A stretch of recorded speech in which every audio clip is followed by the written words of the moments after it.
All right, I'm back with another ranking video, album ranking video. This time, the 12 studio albums of Slayer. I've been a Slayer fan since probably, I don't know, 7th, 8th grade, somewhere around there. I first heard Evil Has No Boundaries on this compilation tape. I used to love getting those metal compilation tapes. And I was hooked ever since. I did take a little break from the heavier music, but fell back in love with them later on. And yeah, I'm gonna do a little ranking video here. So let's start. We'll start with number 12. We'll go in that order.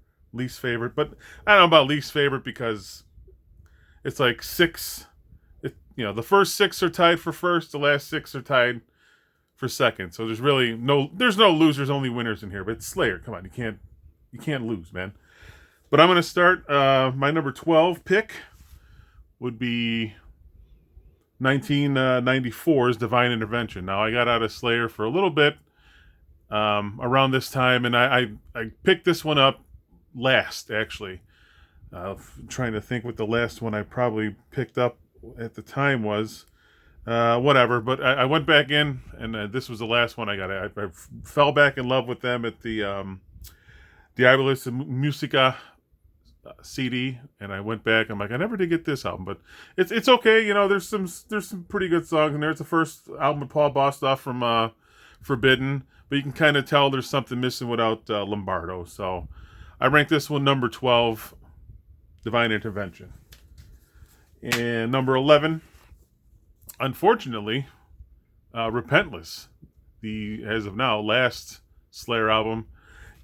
To me, it didn't really go out with the bang that I would have liked it to. If it is indeed their last album, I wish maybe it could have been a little more something to it. But it's not bad. It's just kind of really I don't know. It just doesn't really hit me like I thought it would. So number 11, 2015's last quote unquote Slayer album, Repentless. Did I say Relentless or Repentless the first time? I don't know. Whatever. Repentless. And coming in at number 10, the one that got me back into them, the Ibis in Musica.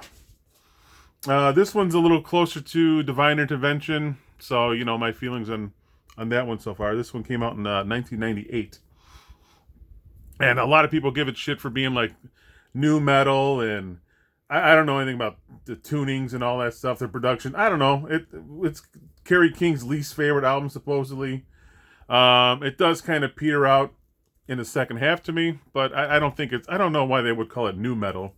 I have no idea unless it has something to do with the tuning and all that stuff. I don't understand, but it's okay. It got me back into them, but after listening to it, re-listening to it again, I'm like, okay, I guess I kind of see how some people don't really think it's the greatest, but it's still good. So that's my number 10, the Ibis in Musica. And coming in at number 9, 2009's World Painted Blood. Once again, it's there's some good songs in here, but it just kind of doesn't grab me. There's trying to think of some songs in here that just stand out, but they're kind of, it's Slayer. They're not going to do country music ballad. So it's all right. I gave it out of a 5. I gave it a 3 when I was rating these. So, but my overall pick would be number 9, World Painted Blood. And coming in at number 8, I don't know, this one never really it's a great album for sure, don't get me wrong. I don't know if maybe because it's too short, 7 songs. As far as songs go, but they are longer songs, and there are some really good songs there. Hell Awaits, Kill Again, At Dawn They Sleep, for fuck's sakes, those are awesome songs. But it just doesn't hit me like the other ones, really. I don't know, maybe it's the length of the songs, and definitely, the album after this, they definitely pulled back from any lengthy songs for sure. And yeah, it's a solid album for sure. but it just doesn't hit me. Maybe it's the production. I have no idea what it is. But it's fucking great for sure. But I put it at number 8. Hell Waits. And coming in at number 7, debut album, Show No Mercy. Classic songs in there for sure. Evil Has No Boundaries, like I said, that was my first Slayer song. Antichrist, Die by the Sword, all classics. Black Magic. It's a solid effort for sure for a debut album. And if you notice, I have a burned copy. Why do I have a burned copy? Because I keep waiting for them to reissue it. Came out in 83, and I figured, okay, 25 years, 2008, they're going to do something special for it, right? Nope. Okay, 30 years, 2013. All right, now they're going to do something special, right? Nope. So I burned it. I actually have the album of this, and 40 years is coming up next year. So maybe they'll have some exclusive, digipack, something other classic, lost tracks or something, but probably not. So I'll stick with my burned copy and the album, but it comes in at number 7, Show No Mercy, 1983, the debut album from Slayer. And coming in at number 6, God Hates Us All. Great album. I've only seen Slayer twice. Well, once in the early 90s on the Clash of the Titans tour with Slayer, with Megadeth and Anthrax and Alice in Chains open up. And on this tour, it was, I think it was Ozfest. Yeah, and they were touring for this album. And some dude from work had an extra ticket because he had a fight with his girlfriend. He said, "You want to go?" And I'm like, "Oh, fuck yeah." And I think I scared the shit out of them when they start off with the darkness of Christ, and it goes right into Disciple. And just started screaming at him, "God hates us all!" I think I scared him. I don't know. What are you going to do? We didn't go to any more concerts after that. But there's some awesome songs. Some of my favorite songs are in this album. New Faith, Warzone. Fucking great songs. It's a little more closer to Seasons in the Abyss, in my opinion, this album here. And it had the unfortunate release date of 9/11/2001. So it was kind of ironic how an album called God Hates Us All came out on 9/11. But that comes in at number 6 for me. God Hates Us All from 2001. And my number 5, this was number 5, Christ's Illusion from 2006. Man, this is great. This is the return of Dave Lombardo since Seasons, and it fucking shows. This is a solid ass album for sure. When I first listened to it, I'm like, okay, yeah, it's Slayer. It's great. Of course it's great. But after listening to the albums, before it and after it, like, oh shit, this is a great album, man. Some really good songs in here for sure. Skeleton Christ, Black Serenade, really good songs in here, and it's really solid effort. Like I said, it's closer to Seasons in the Abyss, in my opinion, for sure. So it comes in at number 5? Number 5. Yeah, we're down to 5 already. Fuck yeah. Christ Illusion.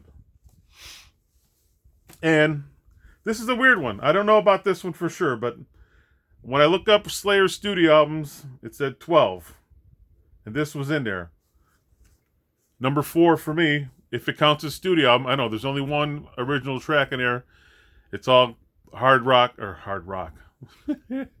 Hardcore punk covers. Undisputed Attitude, 1996. This song, man, or this album, fuck, gets me going for sure. You want to flip over some tables or get your day going. Hearing Tom Araya sing verbal abuse and stuff like that, and Richard hung himself. Whew! Good stuff for sure. Disintegration. This will get your day started, but I don't know if you want to count it as a studio album. I do, I guess, because when you look up studio albums, this comes up. But Number 4 for me, Undisputed Attitude, the Slayer hardcore punk cover album. And the last 3, here we go. Number 3 for me, from 1998, South of Heaven. After I heard Evil Has No Boundaries, I was looking for Slayer, and I didn't know which way to go, obviously, because it was new to me. And this must have just came out. So this was my first Slayer album, South of Heaven. I remember getting the tape, and I remember listening to it and thought it was the most evil shit I've heard in my life. And I remember jamming. My mom went to the laundromat, and I sat in the car and I listened to it on my headphones, and it was awesome. I was kind of scared too, and I'd listen to it at night all the time. And just the scary. You want to hear some scary shit when you're listening to this on tape, and the batteries on your headphones start to die. And it gets even eviler. It's just like, I did not south of heaven. And you're half asleep. You're like, what the fuck is going on? But there are some great songs in here. Silent Scream, Live Undead, Behind the Crooked Cross. I mean, you can't, I mean, I love this album for sure. And like I said, my very first Slayer album, number 3, 1988, South of Heaven. And number 2, number 2 from 1990, Season of the Abyss. Perfect time for this to come out for me. I was sophomore, junior in high school, all full of hormones and rage and anger. And this was my first Slayer album that was released in real time for me, if that makes sense. Great songs on this album. This is the tour. This was the Clash of the Titans tour. They did songs off of here. War Ensemble, Spirit in Black. I love Spirit in Black. Of course, Dead Skin Mask. I mean, come on, man. You can't go wrong with Born of Fire, Season of the Abyss, and videos for War Ensemble and Season of the Abyss, and it was just awesome to see Slayer on MTV at Headbangers Ball at the time. So my number 2 from 1990, Seasons in the Abyss. It's a very special album to me. It was a great time in my life for sure. Seeing concerts, finding these new music and new albums, and like this is right in the heart of it right here. 80 probably 89 to 91 was the greatest era for me in music. So there you go, solid number 2. And if you're counting, you should know by now. I didn't want to do it. It just happened that way. I'm like, there's no way. Everyone's going to say that everyone's number 1's probably going to be the same thing. But yeah, my number 1 from 1986, the epic Rain and Blood, for sure.